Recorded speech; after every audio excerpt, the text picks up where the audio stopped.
Am I the a-hole for not lying to my son after he was told his mom cheated on me with his stepdad?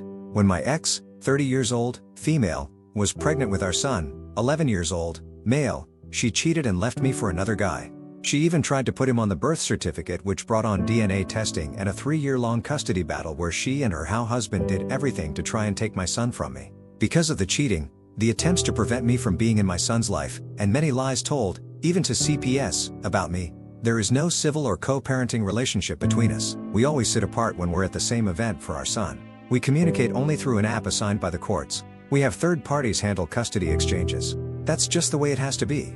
2 months ago, my ex's mother, who she has a rocky relationship with, told our son that his mom cheated on me with his stepdad. Once my son heard this, he brought it up to his mom and told her and his stepdad that he wished he didn't have to ever speak to them again. And he said his stepdad is not his stepdad anymore. He's pulled totally back from them too. My ex mentioned this via the app, and I spoke to our son when he came home with me. We share 50-50 physical custody, so I get a week and she gets a week and we rotate it that way. Anyway, I talked to my son and he told me that his mom and stepdad always act like his stepdad is better than me, and they'd get annoyed that he only called me dad and his stepdad by his first name.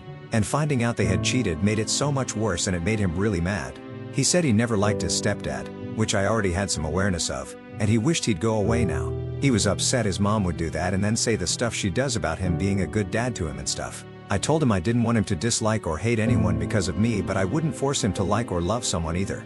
I asked how he'd feel about talking to someone to help him with this, and he said he'd be okay with that. So I got him signed up for therapy. He hasn't started yet. My ex quizzed our son the next time he was at her house, and she got mad at me for not lying to our son and denying the cheating. She told me it wasn't fair to use it against her when I never told him. Her mom did, and I didn't want to ruin my relationship with my son over her actions. I got a rather long message from her through the app. Then she confronted me outside my house when my son was at her house. She told me a good father would have put our son's best interest before his hurt. I don't think she's right, but I know I'm possibly too close to this to be objective, so am I the a-hole?